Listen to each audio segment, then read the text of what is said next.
So AI is literally everywhere, right? But how do you actually use it to save some time without, needing a degree in computer science? Well, we're about to cut through all that noise and show you a really practical way to make AI work for you starting today. You ever feel like the constant chatter about AI models and prompts and all these platforms is making you feel like you're falling behind? Yeah, if you're feeling a little exhausted by the whole thing, trust me, you're definitely not alone. And guess what? There's actually a name for that feeling. It's called AI fatigue. It's that sense of exhaustion that comes from the pressure to understand and use a technology that feels like it's changing every single day. So, where does this fatigue even come from? Well, a huge part of it stems from this idea that using AI means you have to completely overhaul how you work and live. But honestly, that's just a myth. And that brings us to what's called the all or nothing mindset. We think we either have to become these AI wizards who use it for every little thing, or we just throw our hands up and ignore it completely. This way of thinking makes AI feel totally impractical, and honestly, it's just exhausting. So, naturally, this way of thinking creates some pretty common hurdles that just stop most of us from even getting started. But here's the thing, it's not you, it's the approach that's the problem. Okay, the biggest hurdle? It's what we can call the complexity barrier. It's this false belief that you need to understand how neural networks work before you can get any value from AI. I mean, think about it. You don't need to know how an engine works to drive a car, right? It's the exact same thing here. And this leads people into two really common traps. First, they try to learn all the theory by taking these technical courses instead of just, using it to solve a problem. Second, they get stuck in prompt engineering, spending like 20 minutes trying to write the perfect command for a task that would have taken 5 minutes to just do by hand. Okay, so what's the solution? The key here is a really simple mental shift. We just need to completely reframe how we think about AI to make it feel approachable and actually useful. And this is the big idea. Stop thinking of AI as some complicated thinking machine. Instead, I want you to start thinking of it as digital labor, like a junior assistant you can delegate all those simple, repetitive tasks to. And that's the most important part. You're still the one in charge. The AI is a tool. Yeah, it handles the initial grunt work, like sorting files or whipping up a first draft. But you, the manager, you always make the final call.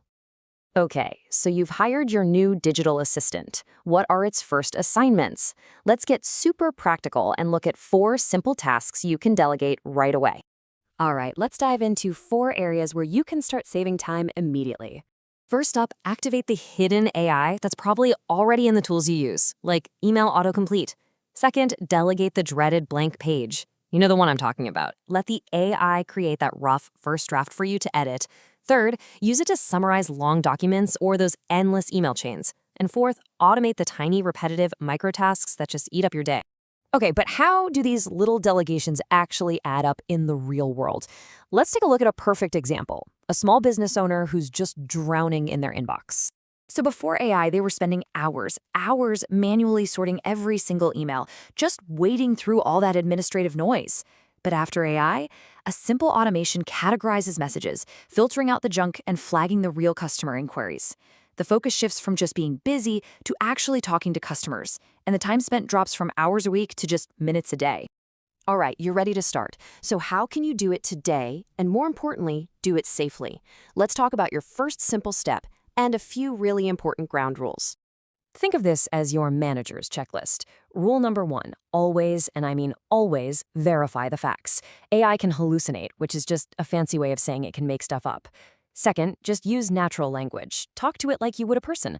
And third, and this is so important, protect your privacy. Seriously, don't put sensitive personal info or company data into public tools. Okay, here's your homework. Your first super low stakes task. Today, go find one of those summarize or help me write buttons that are already built into your email or word processor. Use it on something simple like summarizing a news article or drafting a routine email reply. Just try it. Look, the goal here isn't just to use AI for the sake of it. It's to get your time back for the work that truly needs your unique human touch. So after you try it and you save those first 10 minutes, the real question is, what are you going to do with it? ChatGPT works best when it's given clear instructions. But most people don't know how to structure prompts properly, which leads to low-quality results.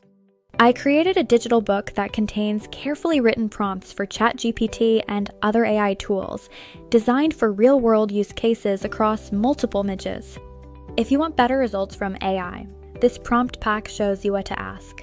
Backhand index pointing right link in description and comments.